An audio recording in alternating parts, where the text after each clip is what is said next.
were stripes and you're blind. You kicked all the fools in your world. They plotted against you, and I felt. Well, today we are out here in Los Angeles exploring a kind of an uncanny topic, or an unexpected topic, I'm sure. Are you thinking the space program? Well, not exactly.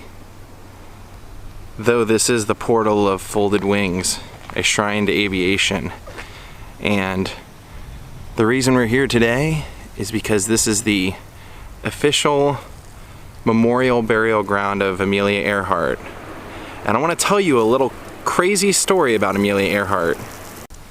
Here's a recreation of the Columbia that they keep here on the grounds of this cemetery. Kind of an interesting little piece to see here, isn't it? And then right there is the portal of folded wings. And wow, look at the detail on that place. Now let's go inside. And if you were wondering why this was here, that tells you right there. In memory of the Columbia crew, February 1st, 2003.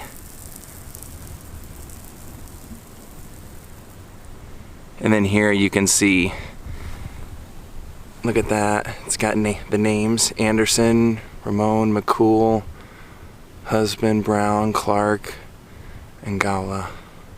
Now the reason Amelia Earhart is memorialized here in basically the valley is because this is the last place that she lived. She actually lived over in Toluca Lake, where really early on in my vlogging I took us. And the story behind that is basically this. She was, as we all know, a famous female aviationist, and she was the founding member of the 99s, which was an organization or club for female aviators. And she had lived in New York, but the house that they lived in New York, her and her husband Putnam, had experienced some damage, and so she had come out here and was trying to meet up with a stuntman who was an expert in flying. And so she actually moved out here to study with him. She wanted to extend her experience in long-range flying so that she could eventually leave to try and set the record for the first woman to circumnavigate the globe before, as we all know the story, they say basically flew off course near the Howland Islands, and the plane and her co-pilot were never found. But recently a story has come out that's pretty fascinating. And here you can see that this building, this shrine to aviation, has become part of the National Register of Historic Places for Los Angeles since 1924.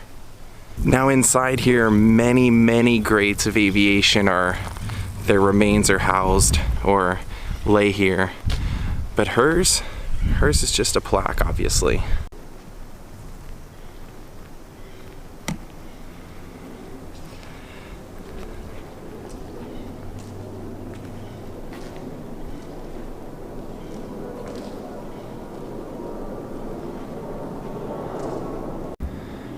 Look at all the detail inside here. Wow.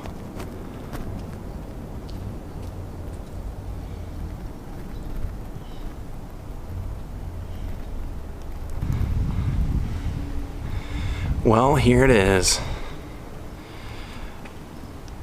In remembrance of Amelia Earhart, July 24th, 1898, July 2nd, 1937. Flew Atlantic Ocean solo, first to fly Pacific Ocean, Honolulu to California solo. And it says, most famous and one of the most beloved women flyers in the history of American aviation. Now the story on this that has recently developed is that for the last 15 years, a man has been studying what he believes is a photo taken after this date in Japan of Amelia Earhart and her co-pilot Fred Noonan. And I'm going to post that picture right here.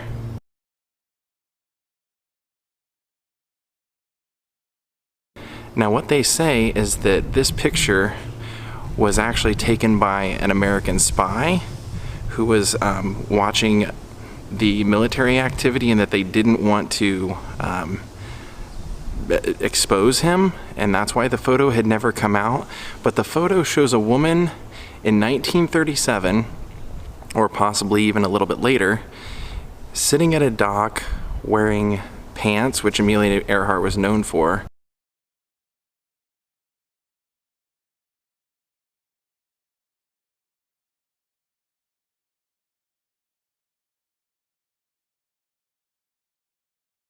And a man off to the left in the photo of a man who looks like Fred Noonan. They say that the hairline and the nose are pretty much a dead ringer.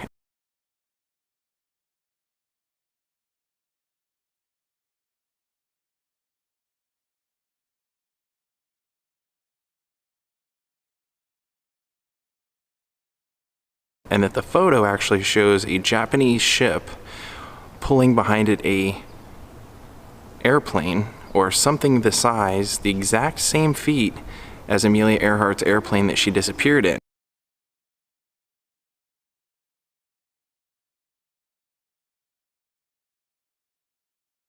Now they don't know exactly how she could have veered off course so far, but they say from the investigation that the man has done that there were Japanese citizens who saw a woman during that time period, and that they would speak of her, the woman flyer. And that photo, they believe, leads us to believe, even though I believe Japan has said that they never had her in their custody in any time, they believe that she actually perhaps didn't die by the plane going into the ocean or anything, and that the true story was that she was apprehended by the Japanese and that she died in their custody. Isn't that peculiar?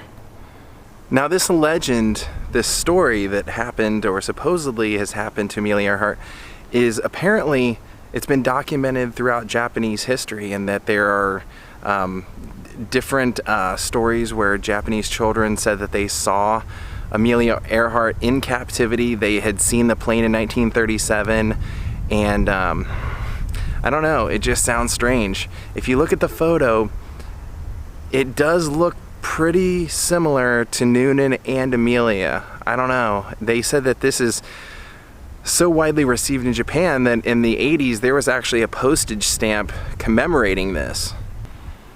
I don't know that we will ever truly know the answer, but you have to think logically. If this did happen, would Japan ever admit to it? Would they ever want to take claim that they had this historical figure in their custody and that she perished in their custody?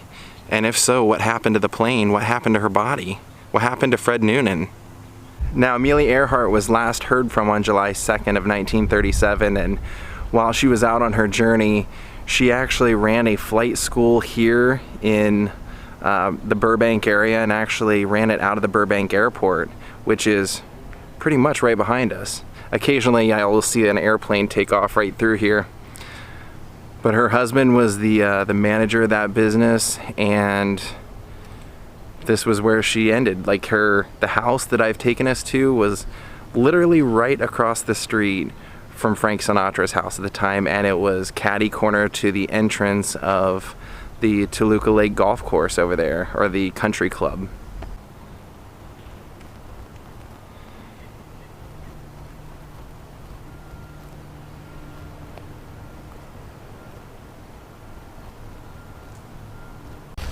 Now we will be back here at some point because there are many influential people in the history of aviation that are buried and or remembered here.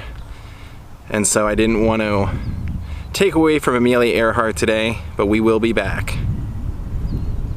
What a great shrine. All the way down to the little cherub faces. And I kind of just can't get over how great the architecture is here.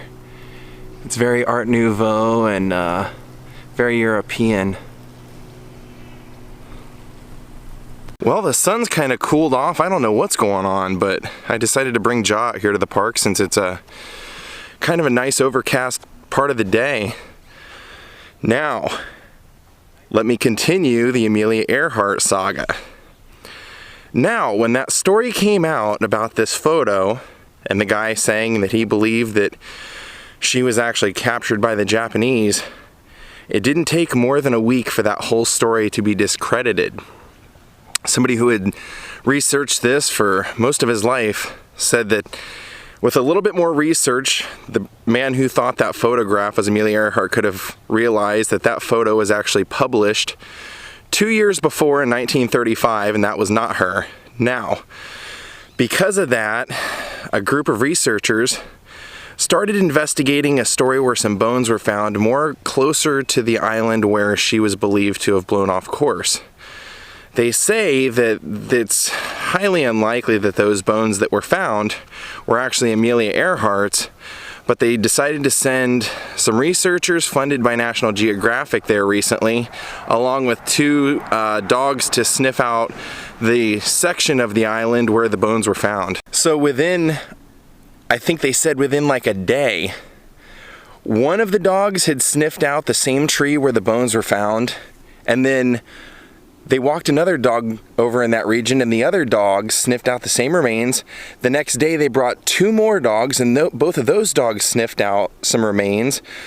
So they ended up digging up that section, and they're going to go test some of the soil, and the results aren't back yet, and I'll let you know if I ever hear anything to it. So the saga of what happened to Amelia Earhart continues as he pees on a tree like a gentleman.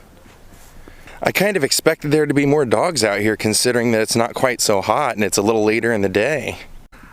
You come here! Oh, it looks like a puppy found him. Looks like a puppy. Ja, here's a buddy.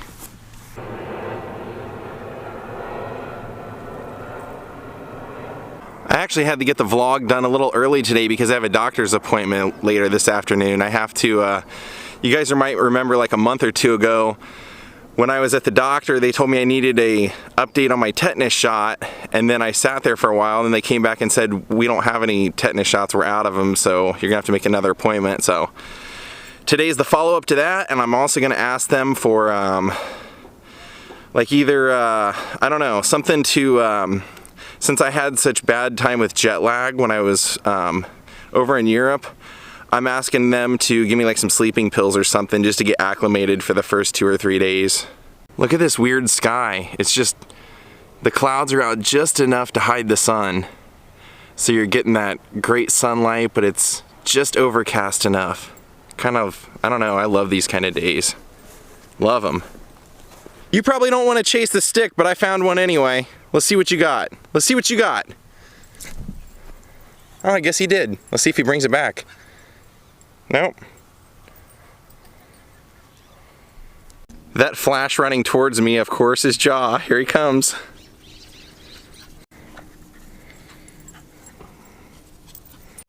I don't know what's up with this thing, but this just all of a sudden appeared out of nowhere. I've never seen this at the park. This sign of this dude, or whatever it is.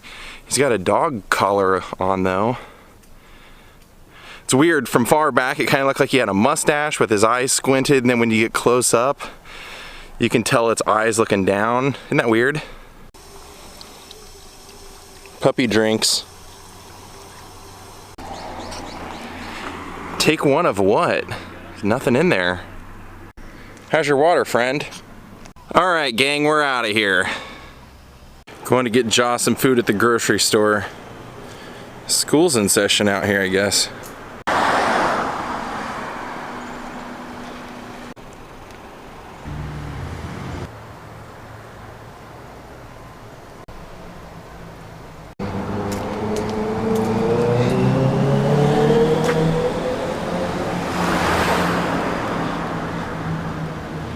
That's new.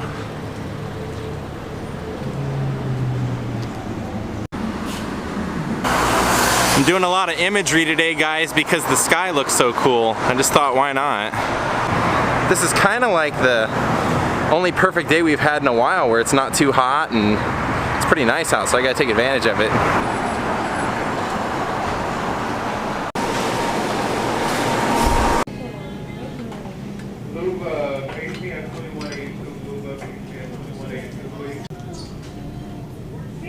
I got enough to get him through before I leave on my trip and for while I'm gone, so we should be covered for a while. I think I'm gonna get this green one right here. And one of these Bolt House ones too. They're not quite as good for you because they don't have as much like vegetable content, but they're still really good for you. All right, we got 20 days worth of food for Jaw. Assuming this bag doesn't break on me on the way home. I think the cops were after the spaghetti. You almost don't notice the jackhammering over the beautiful flowers, do you?